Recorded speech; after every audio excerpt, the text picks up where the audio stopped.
तर मंडळी, नवीन वर्षाची सुरुवात झालेली आहे. मकर संक्रांत सुद्धा जवळ आलेली आहे. नमस्कार, मी सारिका स्वादप्रेमी या चॅनलवर तुमचं खूप खूप मनापासून स्वागत. तर संक्रांतीसाठी लागणारा सगळ्यात महत्त्वाचा पदार्थ म्हणजे तिळगुळ. तर आपण आज तिळाची वडी तयार करणार आहे आणि ती क्रिस्पी राहण्यासाठी सुद्धा एक खास ट्रिक सांगणार आहे. तर तुम्ही हा व्हिडिओ शेवटपर्यंत नक्की बघा, म्हणजे तुमची तिळवडी एकदम परफेक्ट तयार होईल. चला रेसिपी करायला घेऊया. तर इथे आपण 1 वाटी तीळ घेतलेले. तर ते खरपूस नाही भाजायचं आपल्याला, म्हणजे कलर नाही आणायचा त्याचा. तर फक्त तीळ फुलेपर्यंत आपल्याला छान असं भाजून घ्यायचं आहे. हे बघा भाजून झालेले छान. हे बघा बघू शकता, हे फक्त तीळ फुलेपर्यंत भाजून घेतलेले, जास्त भाजलेलं नाही आहे. कारण जर तुम्ही जास्त भाजलं गेलं तर ते म्हणजे तिळवडीचा कलर आपला पूर्ण चेंज होईल. तर छान अशी तिळवडी दिसणार नाही आहे. तर बटर पेपर घेतलेले बघा इथे मी, आणि 2 चमचे साधारणतः तूप लावून घ्यायचं आहे त्याला. बटर पेपर नसेल तर साध्या पोलपटावर केलं तरी चालेल. तर कढईमध्ये 1 वाटी गूळ घेतलेले. त्या गुळाच्या प्रमाणातच आपल्याला तीळ पण घ्यायचे, त्यामुळे इथे 1 वाटीच्या साह्याने आपण माप घेतोय. तर तेही मेल्ट करून घ्यायचं आहे गूळ पूर्ण. तर 1 चमचा तूप टाकलेले. तुपाने म्हणजे तिळाच्या वडीला शाईन खूप छान येते, तर त्यामुळे 1 चमचा तुपाचा वापर केलेला आहे. आणि 1 चिमूटभर सोडा.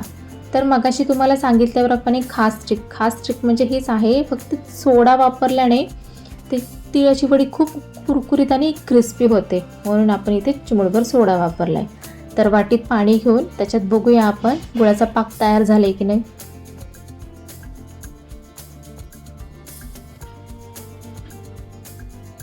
हा हे बघा, गुळाचा पाक थोडासा लांबसर होते, म्हणजे सैल आहे. कडक गुळाचा पाक काही तयार झालेला नाही आहे. तर आपण आणखीन 2 मिनटं त्याला होऊ देऊ. कॅल्शियम भरपूर असल्याने हाडे पण मजबूत होतात बरं का तिळाने.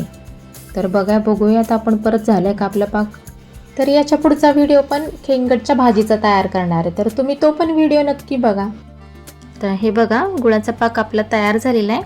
तर गुळाला ताळ सुटत नाही आहे, एकदम सहजरित्या गुळ आपला तुटला जातो आहे, म्हणजे आपला गुळाचा पाक तयार झालेला आहे. आता गॅस बंद करून त्याच्यात आपण तीळ टाकून घ्यायचं आहे. तर 1 वाटी गूळ असल्याने आपण 1 वाटीच तिळाचा वापर केलेला आहे इथे पण. आता सगळं व्यवस्थित मिक्स करून घ्यायचं आहे. तीळ आणि गूळ असा एकजीव झाला पाहिजे, इतकं व्यवस्थित मिक्स करून घ्यायचं आहे. आणि जास्त वेळ आपल्याला गॅसवरती ठेवायचं नाही आहे. तर हे बघा, बटर पेपरवर मगाशी तूप लावलं तर त्याच्यावर मी ते तिळाचं आणि गुळाचं मिश्रण टाकलेले. आता ते बेलण्याच्या साह्याने आपल्याला व्यवस्थित लाटून घ्यायचं. तर बेलण्याला पण तूप लावलेलं होतं बरं का. तीळ आणि गूळ खाली ओतले ना, तर इथून पुढची प्रोसेस एकदम फास्ट करायची आहे. गरम असतानाच ते थंड होऊ द्यायचं नाही. थंड जर झालं तर लाटता पण येणार नाही आणि वडी पण तयार होणार नाही, त्यामुळे एकदम फास्ट प्रोसेस करायची आहे. तरी व्यवस्थित पातळ अशी आपल्याला लाटी करून घ्यायची आहे त्याची. आणि आता चाकूच्या साह्याने आपल्याला फक्त काप करून ठेवायचे, म्हणजे आपल्याला नंतर काढायच्या वेळेस पटकन निघते, सोपी होते निघायला ती. आणि वड्याही खूप छान पडतात त्याच्या. हे बघा, अशा पद्धतीने आपले काप करून झालेले तयार. तर वरून मी पिस्ता डेकोरेशनसाठी, म्हणजे छान दिसण्यासाठी पिस्ताचा एक वापर केलेला आहे. आणि तो बेलण्याच्या साह्याने थोडासा मी प्रेस केलेला आहे, म्हणजे जेणेकरून तिळवडीला तो चिटकून राहील. हे बघा, मस्त दिसतोय आपला पिस्ता वरून सुद्धा. छान आपली तिळवडी तयार झालेली आहे बघा, बघू शकता. तर आपण दुसऱ्या पद्धतीने पण तिळवडी तयार करणार आहेत, आपण तीही बघूयात. हे बघा, ग्लेज दिसतं त्याच्यावर, शायनिंग खूप छान आलेली आहे तुपाणी. तर चला दुसऱ्या पद्धतीने बघूयात आपण. 1 वाटी गूळ तो मेल्ट करून घेऊयात आता छान.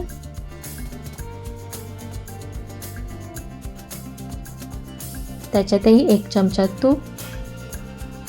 तुपाणी शाईन खूप छान येते, तुम्ही पहिल्या तिळवडीला पाहिलीच असेल. चिमूटभर सोडा. सोड्याने एकदम क्रिस्पी आणि कुरकुरीत तिळवडी होते.